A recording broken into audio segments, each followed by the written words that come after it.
Bob l'éponge avait échoué à son examen de conduite tellement de fois qu'il a finalement décidé de dépenser une fortune pour une super voiture intelligente. Mais quand il est monté dedans, il a réalisé qu'il n'y avait même pas de volant. Heureusement, la voiture avait un système d'intelligence artificielle avancé.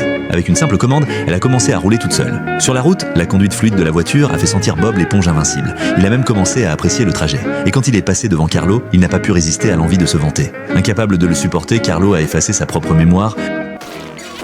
C'est quoi un Bob l'éponge?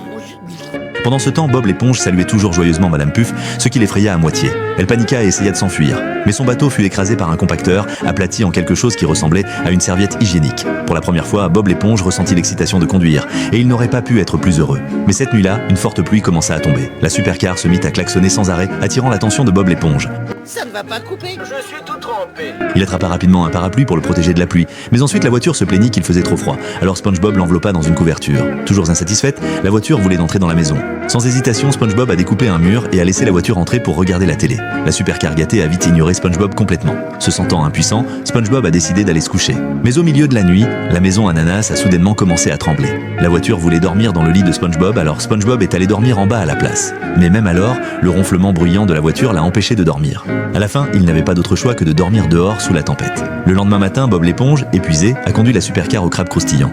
Il était prêt à commencer le travail, mais la voiture a décidé que l'endroit ne correspondait pas à son statut. Ignorant Bob l'éponge, elle est allée directement à un lavage auto. Pendant le nettoyage, Bob l'éponge a commencé à s'impatienter, alors il a inventé une excuse pour aller au magasin de proximité. Quand il est revenu, la voiture est devenue méfiante. SpongeBob sauta rapidement à l'intérieur et sortit un volant qu'il avait apporté, le branchant pour prendre le contrôle. Il se dirigea directement vers le Krusty Krab, mais la voiture riposta, arrachant le volant et fonçant vers l'ascenseur d'un hôtel 5 étoiles. Le parking du Penthouse, s'il vous plaît. Merci. Prétendant que le toit convenait mieux à son identité. Pendant que la voiture était distraite, SpongeBob l'a dirigée hors du toit, atterrissant parfaitement devant le Krusty Krab. Mais la supercar résistait toujours. Voyant cela, SpongeBob a commandé une livraison et a étalé de la glace sur toute la voiture. Cela l'a finalement brisée. Juste à ce moment-là, Patrick est apparu devant. Juste avant de le percuter, la voiture s'est soudainement arrêtée parce que Patrick l'avait soulevé et avait commencé à lécher la glace. Incapable de bouger, la supercar a donné une idée à SpongeBob. Il a décidé de laisser Patrick la garder comme sa nouvelle voiture jouet.